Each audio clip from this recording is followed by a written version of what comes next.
తాజాగా అనంతపురంలో జరిగిన హనీ ట్రాప్ ఆంధ్రప్రదేశ్లో తీవ్ర చర్చనీయాంశం అవుతుండగానే ఆ హనీ ట్రాప్లో భాగస్వామ్యం ఉన్నటువంటి ఇద్దరు సిఐలను విఆర్కు పంపించారు అనే వార్త తీవ్ర కలకలం రేపుతూ ఉండగానే అలాంటి హనీ ట్రాప్లోనే చిక్కుకొని తన కుటుంబాన్ని చిన్న భిన్నం చేసుకున్న అదే ఉమ్మడి అనంతపురం జిల్లా, ప్రస్తుతం సత్యసాయి జిల్లా ధర్మవరానికి చెందిన ఒక పోలీస్ అధికారికి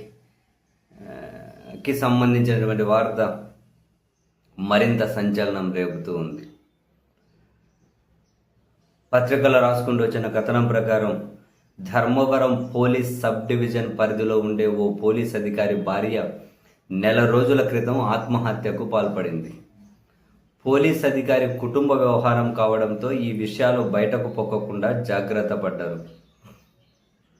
ఆత్మహత్యకు కారణం అనారోగ్యమని పైకి చెప్పినప్పటికీ వాస్తవాలు వేరేగా ఉన్నాయని ప్రచారం సాగుతోంది. ఆ పోలీస్ అధికారికి మదనపల్లె నియోజకవర్గం పరిధిలోని ఓ సచివాలయంలో పనిచేసే ఉద్యోగినితో పరిచయం ఏర్పడింది. అది వివాహేతర సంబంధంగా మారింది. దీనికి తోడు ధర్మవరానికి చెందిన కొంతమంది దళారులు, చేనేత వ్యాపారులతో ఆ పోలీస్ అధికారికి సన్నిహిత సంబంధాలు ఉన్నాయి.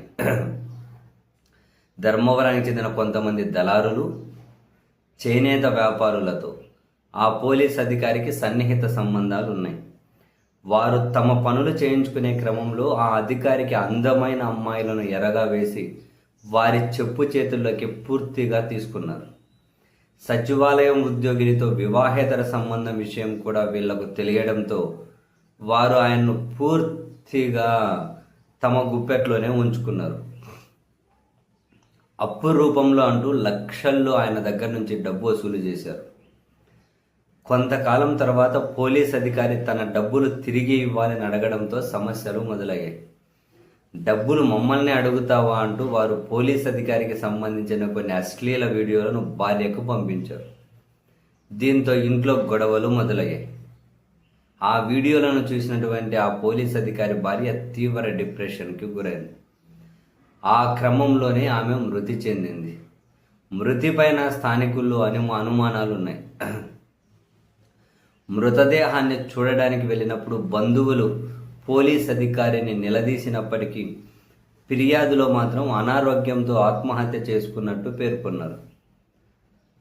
ఈ ఉదంతంపై పోలీస్ బాస్ రహస్య విచారణ జరిపించి నివేదికను తెప్పించుకుంటున్నట్టుగా విశ్వసనీయ వర్గాలు సమాచారం. ఇంత దారుణం! ఒక పోలీస్ అధికారినే కొందరు వ్యాపారులు, కొందరు బ్రోకర్లు గుప్పెట్లో ఉంచుకొని అమ్మాయిలను అరేసి వీడియోలు రికార్డ్ చేసి ఆయన దగ్గర నుంచి డబ్బు వసూలు చేసి తిరిగి అడిగితే ఆయన్నే వేధించి చివరికి ఆయన భార్య ఆత్మహత్య చేసుకునే వరకు వచ్చి ఆయన జీవితం చిన్న భిన్నమయ్యే వరకు వచ్చింది అంటే నాకు ఈ మొత్తం ఎపిసోడ్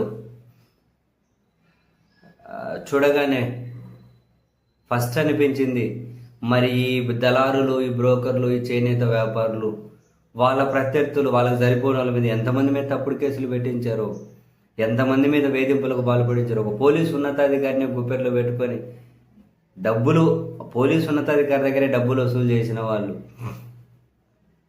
మరి ఇవన్నీ చేయకుండా ఉంటారా?